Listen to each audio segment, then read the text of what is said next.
Okay, last lecture के अंदर हम लोगों ने बात करी थी कैपेसिटर के चार्जिंग को लेकर, और आई होप जो मैंने कॉन्सेप्ट आपको दिया था वो समझ में आया होगा।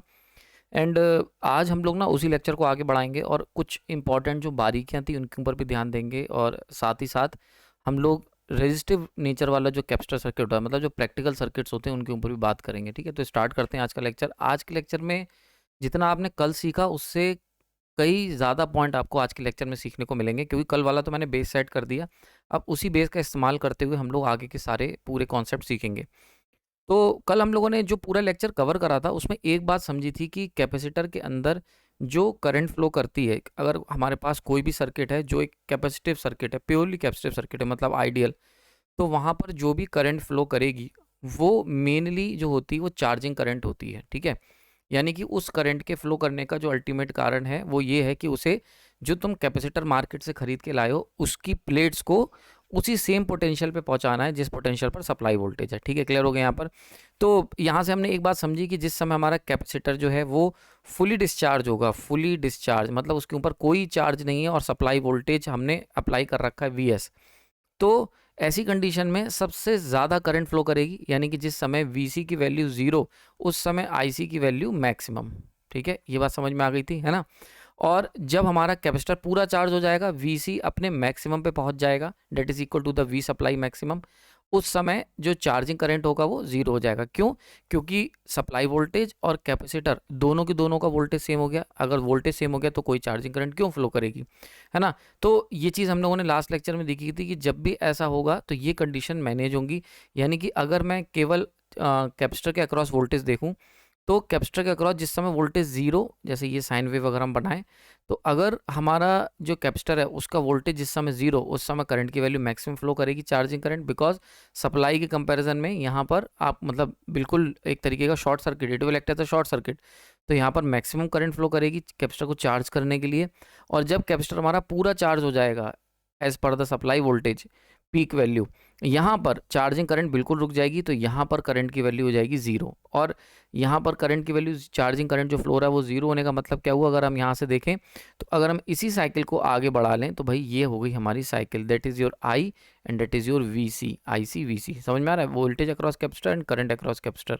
नाउ अब अगर आप ध्यान से देखोगे तो यहाँ पर हमें एक चीज़ बहुत समझ में आती है कि यहाँ पर करंट पहले पीक आउट हुआ 90 degree then compare to the voltage, और इसी के लिए हम लोग कहते हैं कि करंट जो है वो लीड करता है वोल्टेज को 90 डिग्री से in case of purely capacitive circuit. तो उसी के मैंने यहाँ पर एक कर्व आपके लिए बनाया था, इस तरीके से हम लोगों ने ये सारा केस समझा था। तो कंक्लूजन हम क्या निकाल सकते हैं कि जो करंट फ्लो करेगा कैपेसिटिव सर्किट में वो बेसिकली चार्जिंग करंट होगा, जो कि इसलिए फ्लो होगा ताकि हम चार्ज या फिर कैपेसिटर को डिस्चार्ज कर सके एज पर दी सप्लाई वोल्टेज। अगर हमारी सप्लाई वोल्टेज नीचे जाने लगी, देखो एक बात ध्यान से समझो, ये भी मैंने बताया था, supply voltage is independent quantity. ये चीज़ मैंने आपको लेक्चर में बताई थी कि भैया ये हमारी इंडिपेंडेंट क्वांटिटी है, तो जो भी चेंज होगा सबसे पहले सप्लाई वोल्टेज में चेंज होगा। और कैपेसिटर का जो वोल्टेज है ये फॉलोअर है, तो ये मास्टर है and that is the follower. तो जो भी मास्टर करेगा उसके अकॉर्डिंग फॉलोअर जो है वो रिएक्ट करेगा। तो अगर कैपेसिटर सप्लाई वोल्टेज बढ़ रहा है तो फॉलोअर को भी बढ़ना पड़ेगा, और इसको बढ़ाने के लिए हमें क्या होगा, एक IC चार्जिंग करंट सिस्टम में फ्लो करानी पड़ेगी ताकि इसको भी वो उसी के अकॉर्डिंग, वोल्टेज के अकॉर्डिंग राइज कर सके। सही है। और अगर हमारा जो सप्लाई है, जो मास्टर है, वो गिर रहा है, डाउनफॉल हो रही है उसकी, मतलब उसकी नेगेटिव साइकिल स्टार्ट हो रही है, तो इसके वोल्टेज को भी डाउन ले जाना पड़ेगा। इसके लिए क्या होगा, इसके लिए कैपेसिटर को अपने अंदर का चार्ज निकाल के सोर्स की तरफ देना पड़ेगा, मतलब कैपेसिटर को डिस्चार्ज होना पड़ेगा, तभी तो कैपेसिटर इस सप्लाई वोल्टेज के बराबर अपना वोल्टेज मेंटेन कर पाएगा। तो इस दौरान क्या होगा, कैपेसिटर डिस्चार्ज होगा और डायरेक्शन ऑफ करंट जो होगी वो रिवर्स हो जाएगी, -IC हम कह सकते हैं। ठीक है, तो that is the complete part जो हमने सीखा था, वही पॉइंट लिखा है जो हम कंक्लूड कर रहे हैं, जो लास्ट लेक्चर हमने सीखा था। देन पॉइंट नंबर 2 यहाँ पर, कि ऐसे पॉइंट जहाँ पर जो कैपेसिटर वोल्टेज है वो मैक्सिमम पर पहुंचेगा, ये मैंने ऊपर बताया था। अब जब कैपेसिटर अपनी जितने मैक्सिमम वैल्यू पे चार्ज हो सकता था decided by the supply voltage, कि भाई सप्लाई वोल्टेज मैक्सिमम पहुंचा और कैपेसिटर भी मैक्सिमम पहुंच गया, तो अब दोनों एक ही वोल्टेज पे पहुंच गए, मैक्सिमम पहुंच गए, तो जितना चार्ज हो सकता था कैपेसिटर उतना चार्ज हो गया। तो ऐसी कंडीशन में for a momentary second current की वैल्यू 0 हो जाएगी, क्योंकि साइनसोइडल वेव फॉर्म है, साइनसोइडल साइकिल है, तो इसीलिए it is a constantly changing. तो भाई करंट भी 0 होके वापस से स्टार्ट हो जाएगा। और जिस समय कैपेसिटर बिल्कुल ज़ीरो, कैपेसिटर का वोल्टेज ज़ीरो होगा, ऐसे में सर्किट शॉर्ट सर्किट की तरह बिहेव करेगा और मैक्सिमम करंट फ्लो करेगी। ठीक है, सो एक तो ये इंपॉर्टेंट पॉइंट देखा था। देन पॉइंट नंबर 3, अगर हमने रेजिस्टेंस को ज़ीरो किया, जो कि एक आइडियल केस होता है कि अगर एक वोल्टेज सोर्स है V और भाई साहब इसके साथ एक कैपेसिटर हमने लगा रखा है और हमने मान रखा है कि it is a purely capacitive circuit, तो ऐसी कंडीशन में tau equal to zero. Tau zero का मतलब क्या हुआ, कैपेसिटर जो होगा वो सप्लाई वोल्टेज को फॉलो करेगा बिना किसी डिले के, है ना। ऐसा क्यों, क्योंकि चार्जिंग करंट जो होगी वो अच्छी खासी क्वांटिटी की चार्जिंग करंट फ्लो करेगी। समझ में आ रही बात है। तो जो भी सप्लाई वोल्टेज होगा, जैसे भी सप्लाई वोल्टेज फ्लक्चुएट करेगा, बिल्कुल वैसे ही कैपेसिटर का जो वोल्टेज है वो फ्लक्चुएट करेगा विदाउट एनी डिले। और ऐसा इसलिए क्योंकि सिस्टम के अंदर रेजिस्टेंस जीरो है, तो huge amount of charging current flow करेगा और वो चार्जिंग करंट ये मेक श्योर करेगा कि इनके बीच का टाइम गैप ना हो इनके बीच में। तो जैसे जैसे सप्लाई वोल्टेज चल रहा है वैसे वैसे कैपेसिटिव वोल्टेज चलेगा। इसीलिए VC इक्वल टू VS हो जाता है जब हम प्योरली कैपेसिटिव सर्किट की बात करते हैं। देखा होगा आपने, जैसे अगर हम लोग ये ले लें तो इसका जो वोल्टेज होगा VC that should be equal to the VS। ठीक है, तो ये दोनों एक दूसरे के साथ चलते हैं। ऐसा क्यों, क्योंकि रेजिस्टेंस जीरो है वायर का, है ना, आइडियली। और ऐसी कंडीशन में जब रेजिस्टेंस जीरो है तो कितना भी चार्जिंग करंट फ्लो करा सकते हैं। ठीक है, और कितना भी चार्जिंग करंट का मतलब कि डिले जीरो हो गया। लेकिन यहीं पर खेल है, प्रैक्टिकली कभी भी कोई ऐसा वायर बना ही नहीं है जिसके अंदर रेजिस्टेंस जीरो हो। हर वायर का कुछ ना कुछ रेजिस्टेंस होता है और वो रेजिस्टेंस वायर का रिजल्ट को इंटरफेयर करता है। और वो कैसे करता है उसको सीखेंगे हम लोग आज के लेक्चर में। इफेक्ट ऑफ रेजिस्टेंस बहुत इंपॉर्टेंट, तुम्हारे दिमाग के सारे तार खोलने वाला लेक्चर आज तैयार हो जाएगा, ध्यान से देखना। तो रेजिस्टेंस का क्या इफेक्ट होता है, तो सबसे पहली बात आप बड़े ध्यान से देखो। मैंने भी क्या बताया कि वोल्टेज जैसे भी फ्लक्चुएट होगा, ये वोल्टेज, ये जो कैपेसिटर तुमने इसके साथ जोड़ रखा है, ये भी उसी के अकॉर्डिंग फ्लक्चुएट होगा। क्यों, क्योंकि इनके बीच में रेजिस्टेंस जीरो है।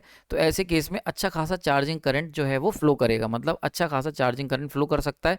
तो वहाँ पर कोई भी हमें डिले देखने को नहीं मिलेगा, दोनों एक दूसरे के साथ मैच करके चलेंगे।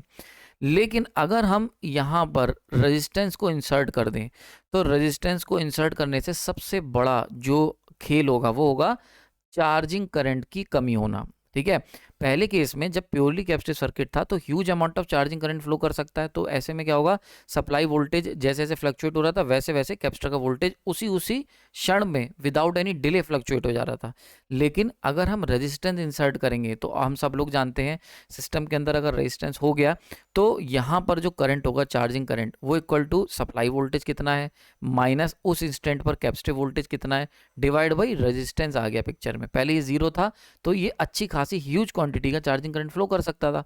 अब जब रेजिस्टेंस आ जाएगा then it will slow down the charging current, मतलब जो चार्जिंग करंट तुम्हारी है जो भी फ्लो हो रही है उसका मैग्नीट्यूड कम हो जाएगा। तो सबसे बड़ा जो रेजिस्टेंस के आने से सिस्टम के ऊपर इफेक्ट पड़ेगा वो पड़ेगा slow down in the charging and discharging process.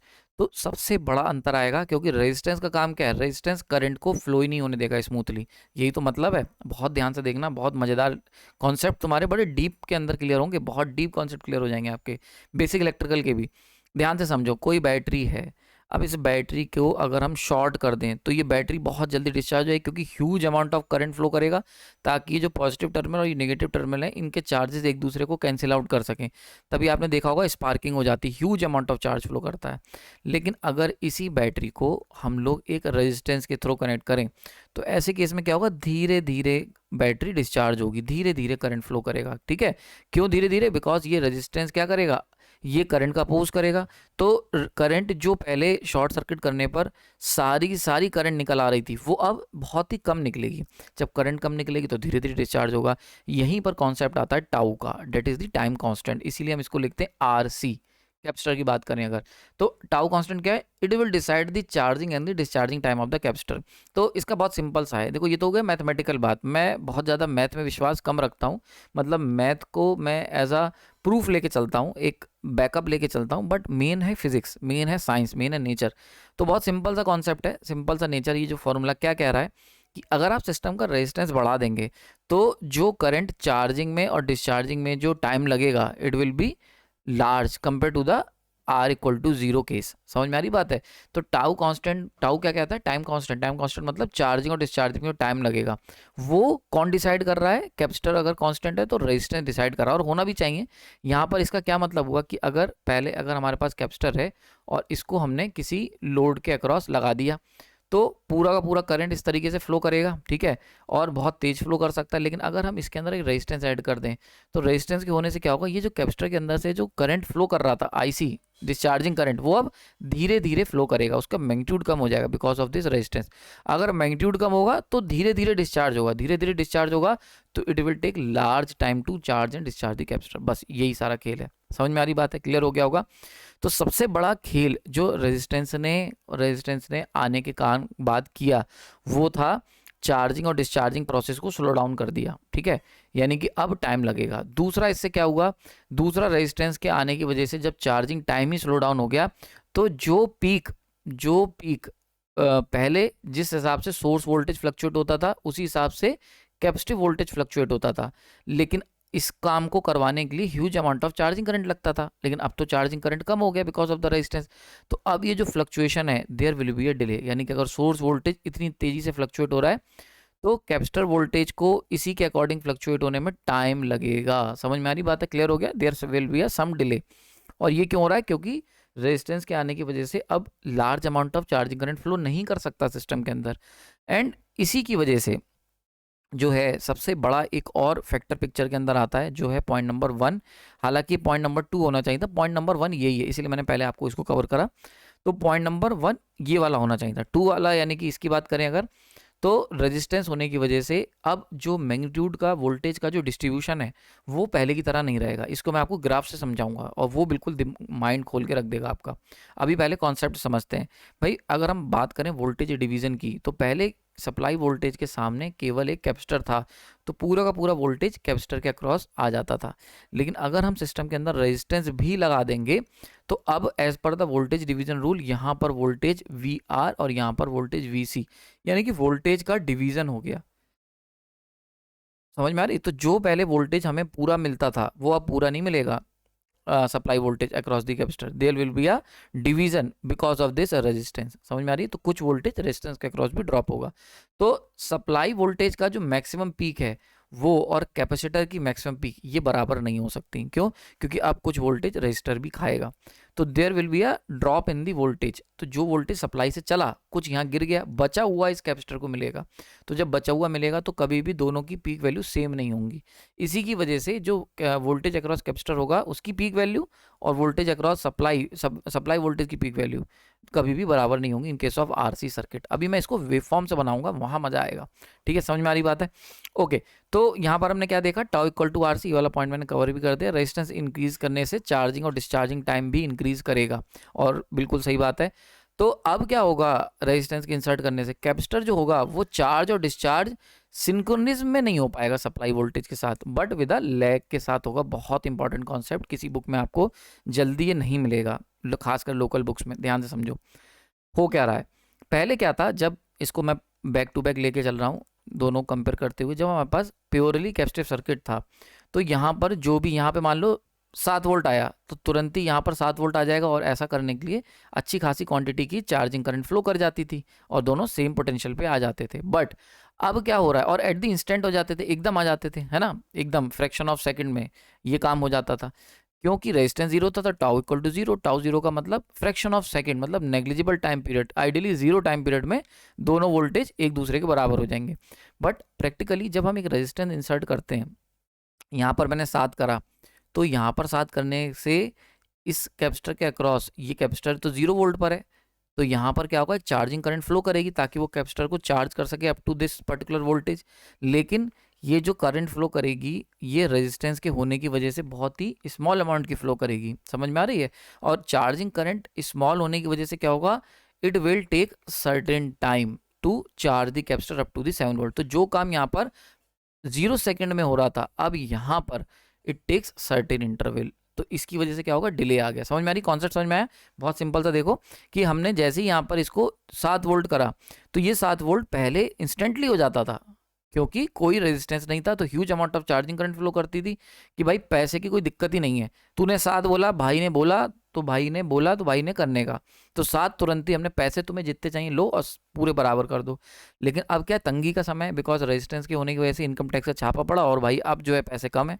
तो अब सेम 7 को यहाँ बनवाने के लिए जो करंट फ्लो करेगी, जो पहले अच्छी खासी क्वांटिटी फ्लो कर रही थी, अब वो कम फ्लो करेगी तो टाइम ज़्यादा लगेगा। वही चीज़ है, ये कॉन्सेप्ट समझ में आ गया होगा। तो आप यहाँ पे देखो, अगर हम इसकी वेव फॉर्म ड्रॉ करें, तो यहाँ पर अगर हम वेव फॉर्म ड्रॉ करते थे, तो ये अगर सप्लाई वोल्टेज की वेव फॉर्म है, तो जो चार्जिंग करंट थी, अच्छी खासी चार्जिंग करंट फ्लो करती थी, जिससे हमें सेम ही कैपेसिटर की वेव फॉर्म देखने को मिलती थी।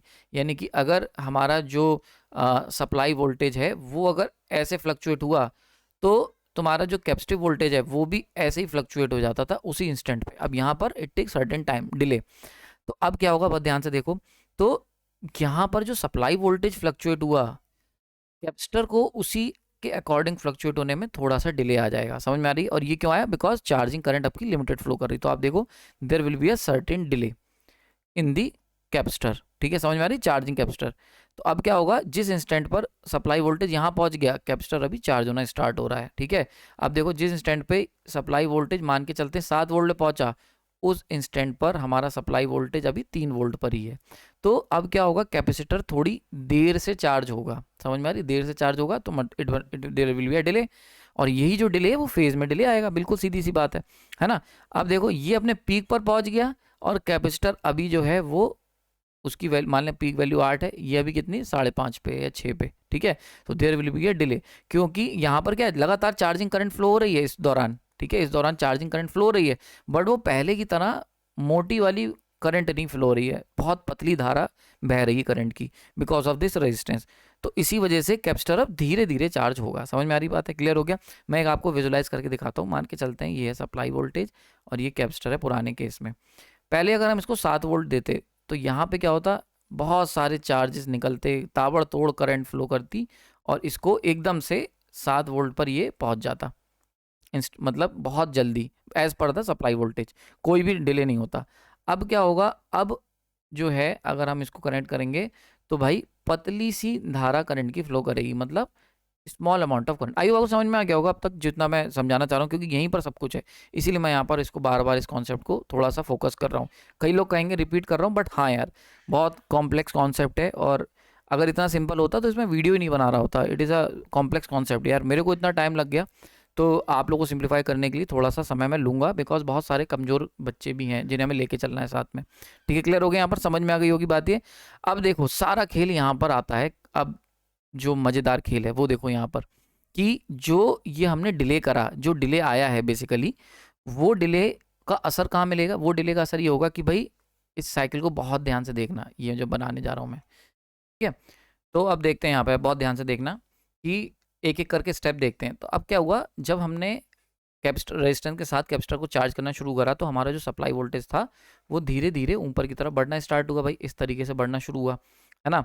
और इसी के अकॉर्डिंग ये जो कैपेसिटर था ये भी चार्ज होना स्टार्ट हुआ, but with a slight delay, because resistance जुड़ा हुआ है तो चार्जिंग करंट हल्के फ्लो करेगी, थोड़ा टाइम लगेगा। तो धीरे धीरे कैपेसिटर भी इसको फॉलो कर रहा है।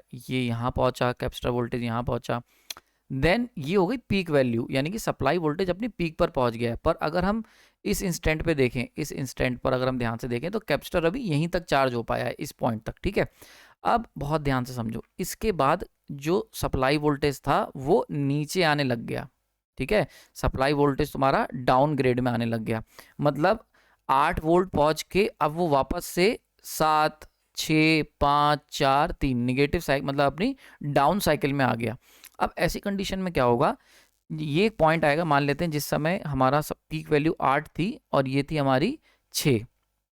ठीक है, यानी कि जिस समय हमारा सप्लाई वोल्टेज पीक आउट हुआ 8 वोल्ट का, उस समय कैपेसिटर वोल्टेज 6 वोल्ट पे चार्ज हो पाया था।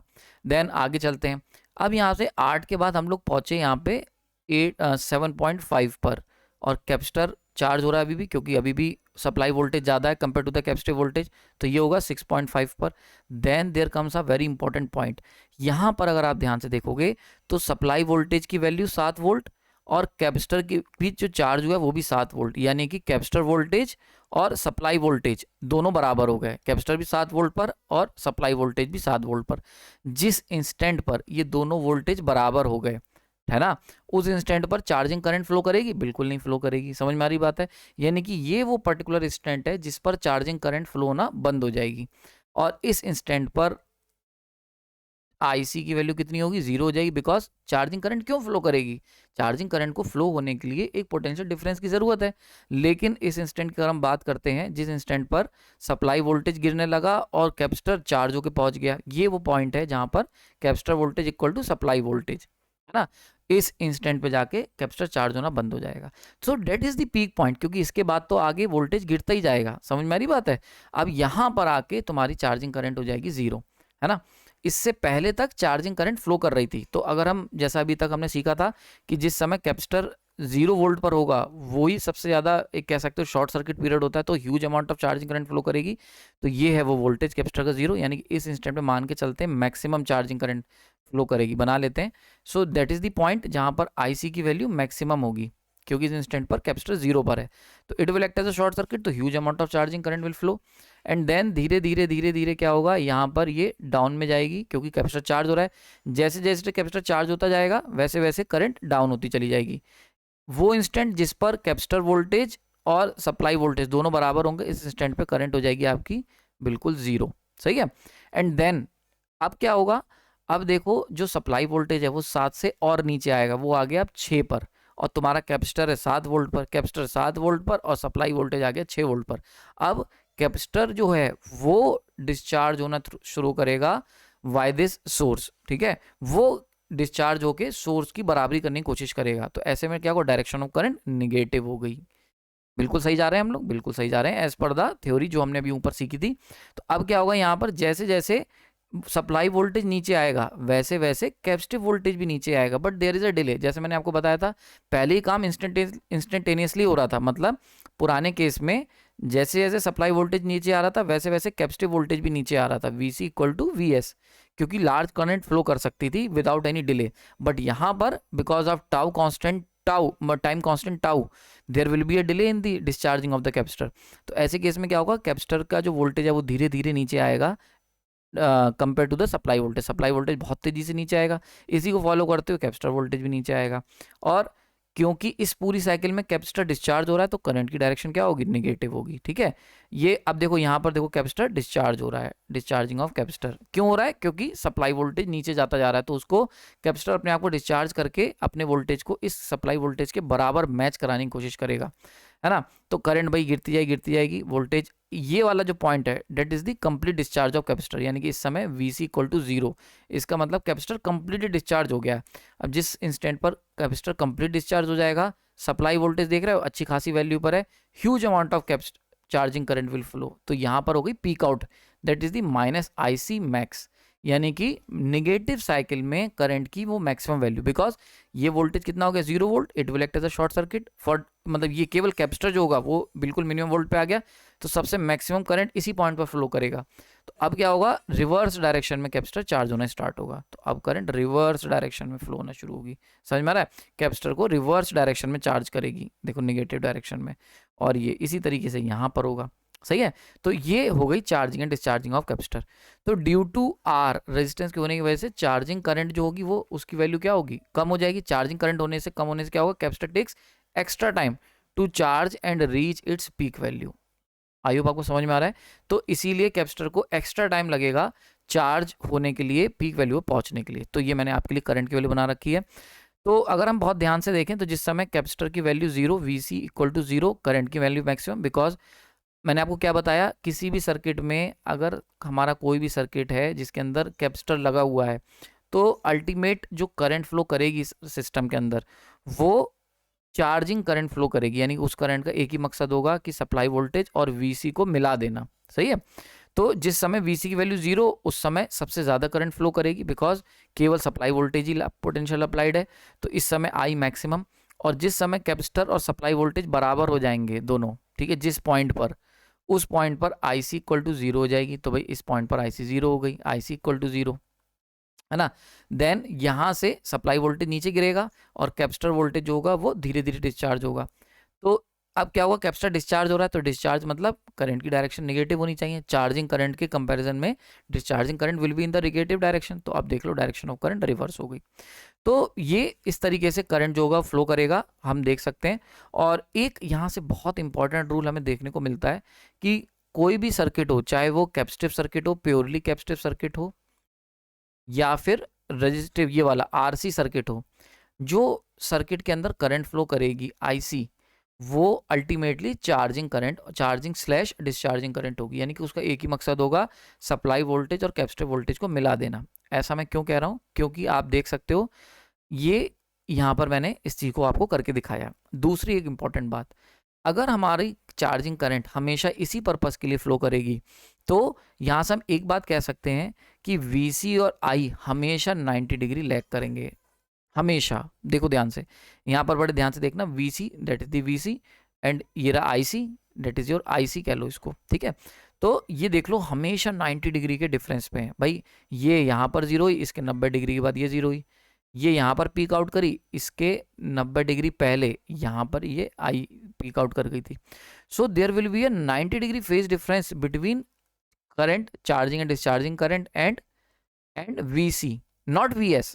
ध्यान से समझना, ये है VS वाइट वाली लाइन, ये है VC capacitor voltage and that is your IC।